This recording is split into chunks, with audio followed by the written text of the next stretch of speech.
take him for dinner after? Yeah, come on, Mom. What if we're back by 7? Back by 7. Okay, fine. Bye, Mom. Who's the new coach? Stacy's ex. You were a great, great player. Dreyer with a shot. So what does he do now? What do you need him to do? And now for CSA Sports, I'm George Dreyer. This is your credit card company. If George Dreyer is no longer at this number, press 1. If George Dreyer is deceased, press 2. I guess start off by telling me how this one started for you. But by the way, this movie started as a baseball movie that was brought to me and my producing partner, and we went, this is great, but it felt like, you know, an international market wouldn't necessarily work. So, and it felt like an opportunity for me to be Scottish for once and to play a soccer player. And there was just something kind of charming about that, a soccer player being a fish out of water, coming to a small town in America and, you know, having to meet new people, doesn't really know what's going on there. So we developed it from that. And then I took it to Gabriele Muccino, who directed Pursuit of Happiness, and he's done some great Italian comedies.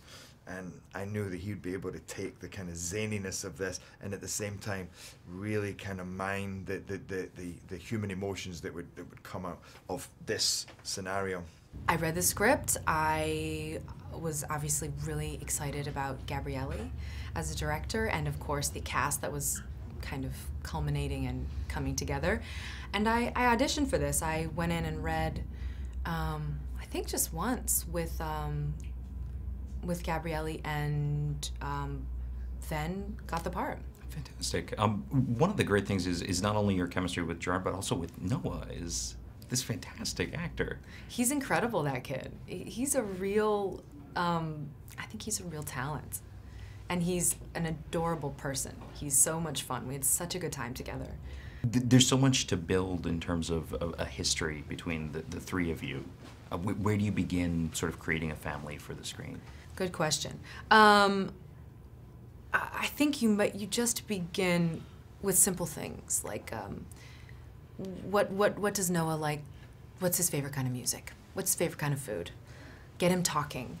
Get him comfortable. When he's comfortable, then I can riff with him, and I can, because I feel pretty comfortable immediately with him, and I think, you know, he's like, well, you're really old, and I don't know you, and it takes a second, and I think that was the most important, is for he and I to connect, and of course the three of us to connect.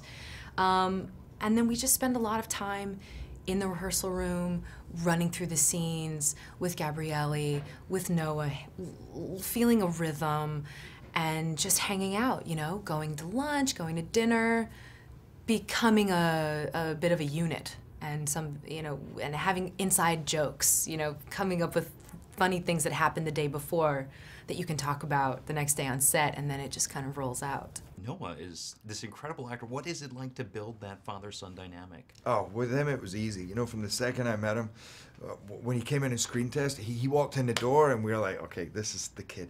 So sweet, so beautiful, and a phenomenal little actor. I hung out with him all the time, and it just, you know, those scenes were just, they were really easy. You know, even the emotional scenes and my arms around him, I'm like, they were just great scenes. You come out of those scenes and you go, wow, that felt great. You successfully get the audience to identify with you and sort of feel bad for you, even though you're in kind of an enviable position.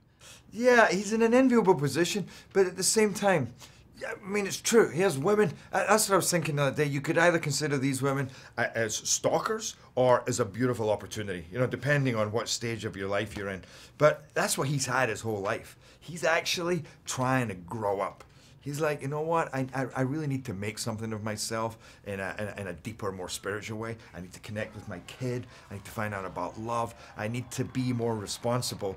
And yet, he's in such an untenable situation because he's a chaotic guy. Wherever he goes, chaos happens. You know, he makes people crazy, especially women. And so they're all coming at him, and yeah, it's funny and it leads to hysterical moments, but it's also hard because in a way it's ruining his life. Looking at your projects this year, they're so diverse, and I'm curious what draws you to a film? So many different things. It's something different every time. I think for this one it was, you know, Gabriele #1, and a really strong script and a really interesting character. I thought complicated woman, a mother. I've never played that before. And then, I don't know, it's different every time. It really changes, but usually I'm looking at character, I'm looking at director, I'm looking at, is it on the page, and do I see a way in? If I don't see a way in, even though I love the character and love the film, then someone else is better for the job. No, my impression of Scotland is that when you're born, they just hand you a ball and you start playing. But how familiar were you? How much training did you have to do? I still had to do training. It is true. By the way, you wouldn't know that from watching our national team, I hate to say, but we are born with a soccer ball attached to our foot, and we play. I mean, I played all the time when I grew up. But then you move on, you start doing other things, and you come to America, and you know, it's not like a lot of people play soccer so much here, and you kind of get out of it. But so for this movie, I probably did about 2.5 months of training before we went in, and then the whole way through, and just to kind of really feel like you knew what you were doing on a ball. For me, it was a lot more about close touch, keeping the ball up, little tricks, because that's where you were going to see how you know how good this guy was. Hey, Dad. Me and Mom are going to the arcade today. You want to come?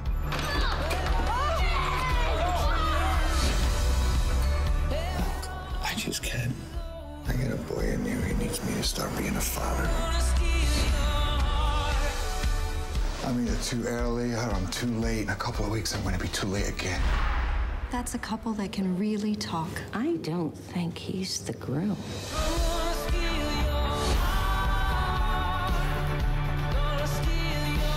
You reckon you can handle this thing? Are you serious? Awesome! Let's not tell your mom about this.